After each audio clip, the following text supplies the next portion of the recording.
ఇంగ్లీష్‌లో మాట్లాడాలంటే భయమా? మీలాంటి వాళ్ళ కోసమే spoken English personal training classes వెంటనే జాయిన్ అవ్వండి.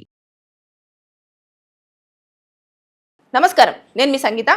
బేసిక్‌గా మనము బ్యాంక్స్ దగ్గరికి వెళ్ళేసి అది ఏ లోనైనా కానివ్వండి, పర్సనల్ లోనే అయ్యుండొచ్చు, లేదంటే హోమ్ లోనే అయ్యుండొచ్చు, లేదంటే వెహికల్ లోనే అయ్యుండొచ్చు. ఏదో ఒక లోన్ కోసం మనం అప్లై చేసుకోవడము, మన డాక్యుమెంట్స్ అన్ని సబ్మిట్ చేయడము, లోన్ శాంక్షన్ అవ్వగానే ఆ డబ్బులు తీసేసుకొని మనకు ఏ అవసరం కోసం అయితే తీసుకున్నామో ఆ అవసరాన్ని ఫుల్‌ఫిల్ చేసుకోవడం అనేది జరుగుతూ ఉంటుంది. జరిగిన తర్వాత మనము ఒక టైమ్ పీరియడ్ వరకు పెట్టేసుకుంటాం. ఈ ఈ టైం వరకు నేను లోన్ అంతా క్లియర్ చేస్తాను అని చెప్పేసి వారిచ్చిన టైం పీరియడ్. కొంతమంది 3 ఇయర్స్ పెట్టుకుంటారు, కొంతమంది 5 ఇయర్స్ పెట్టుకుంటారు. అలా వాళ్ళ స్తోమతను బట్టేసి పెట్టేసుకుంటారు. పెట్టుకున్న తర్వాత ఆ లోను క్లియర్ అయిన తర్వాత మనము కొన్ని డాక్యుమెంట్స్ అనేవి తీసుకోవాల్సి ఉంటుంది. కానీ తీసుకోకపోవడం వల్ల చాలా ప్రాబ్లమ్ ఫేస్ చేయాల్సి వస్తుంది. అంటే బేసిక్గా ఇది జరిగింది కాబట్టి నేను చెప్పడం జరుగుతుంది. ఒక కేసులో నేను చూశాను.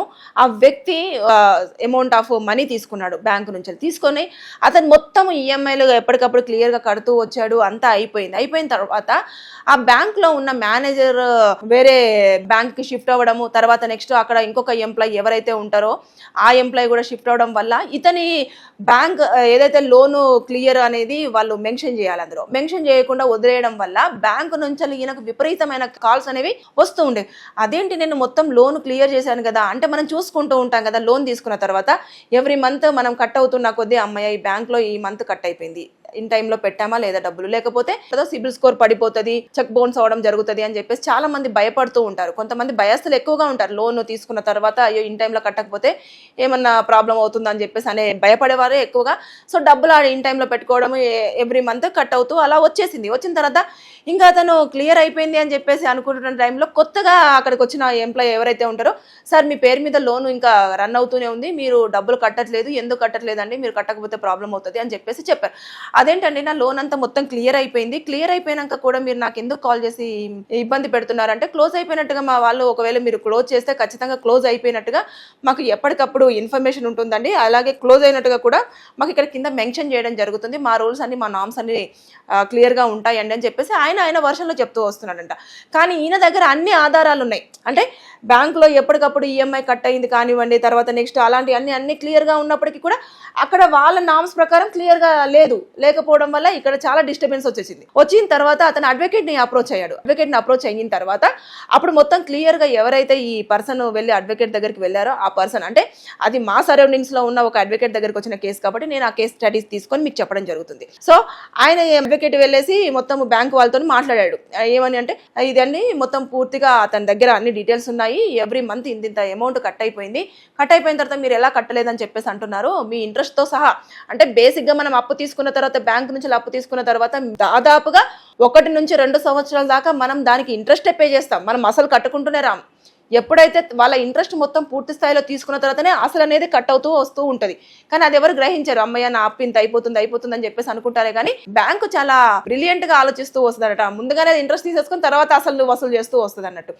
అయితే ఈ అబ్బాయి విషయంలో ఏం జరిగిందంటే, ఇతని విషయంలో దాదాపుగా అతనికి అబ్బాయి అన్నాను, అతనికి ఒక 50 సంవత్సరాలు ఉంటాయి. అంటే అతను ఏదో పని మీద మొత్తం తీసుకోవడం జరిగింది.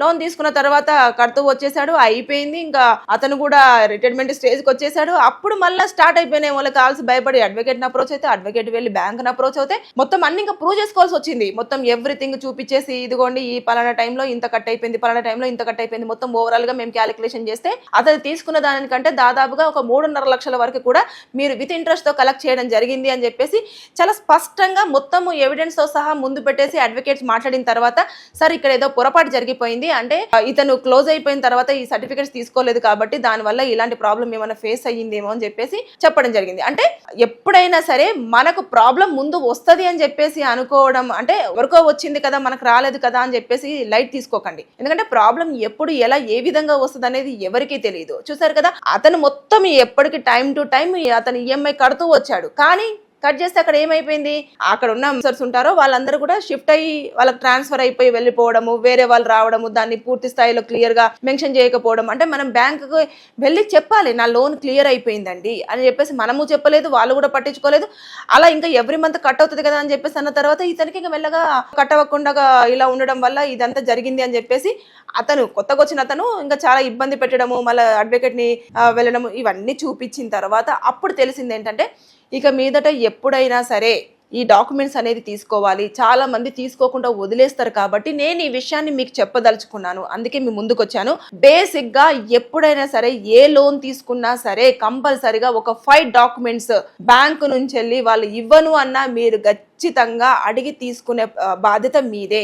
ఆ డాక్యుమెంట్స్ ఏంటంటే ఫస్ట్ నో అబ్జెక్షన్ సర్టిఫికేట్, తర్వాత loan closure letter, final repayment statement, original loan agreement, release of collateral.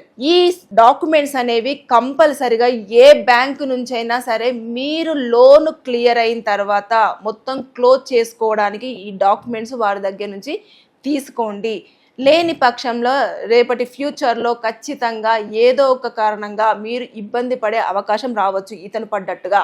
కాబట్టి దయచేసి ప్రతి ఒక్కరూ లోన్ క్లియర్ అయిపోయింది కదా, మనకి ఇంకో లోన్ ఆఫర్ చేస్తున్నారు కాదు, ఫస్ట్ లోన్ని ప్రాపర్గా క్లియర్ చేసుకొని క్లోజ్ చేసుకుని ఆ డాక్యుమెంట్స్ని మీరు తీసుకున్న తర్వాతనే నెక్స్ట్ ఫర్దర్గా ఇంకొక లోన్కు వెళ్ళండి. అంతేకాని ముందుగానే ఈ లోన్ క్లియర్ అయిపోయింది క్లోజ్ అయిపోయిందని మీకు మీరే డిసైడ్ అవ్వద్దు. మీరు ఖచ్చితంగా బ్యాంకుకి వెళ్ళేసి ఈ 5 డాక్యుమెంట్స్ని వారి దగ్గర నుంచి కలెక్ట్ చేసుకొని క్లోజ్ చేసుకోండి. ఇది అవేర్నెస్ కోసం నేను చెప్తున్నాను. చాలామంది ఇబ్బంది పడుతున్నారు. ఇది మన దాకా వస్తే కానీ ప్రాబ్లం తెలియదు అని చెప్పేసి అందరు చాలా వరకు వదిలేస్తూ ఉంటారు. ఎక్కడో జరిగింది, ఎవరికో జరిగింది, వాడికి నాలెడ్జ్ లేదు అందుకే అలా చేశాడు, ఇంత క్లియర్గా ఉంది కదా అంటే ఏమో చెప్పలేము. కొన్నిసార్లు ఎంత నాలెడ్జ్ ఉన్నా కూడా మనం ఏదో ఒక ప్రాబ్లంలో కొన్ని చోట్ల ఇరుక్కోవాల్సి వస్తుంది. కాబట్టి అలాంటి ప్రాబ్లం రాకుండా మనం ముందుగానే జాగ్రత్త పడితే అన్ని రకాలుగా సేఫ్. నేను వీడియో క్లోజ్ చేసే ముందు మరొక్కసారి నేను ఆ డాక్యుమెంట్స్ మీకు రిమైండ్ చేస్తున్నాను. కంపల్సరీగా లోన్ క్లోజ్ అయిన తర్వాత తీసుకోవాల్సిన 5 documents: no objection certificate, loan closure letter, final report statement, original loan agreement, release of collateral. ఈ 5 డాక్యుమెంట్స్ కంపల్సరిగా మీరు బ్యాంకు నుంచి కలెక్ట్ చేసుకుంటే ఫ్యూచర్లో మీకే అన్ని రకాలుగా సేఫ్. సో మర్చిపోవద్దు. Thank you.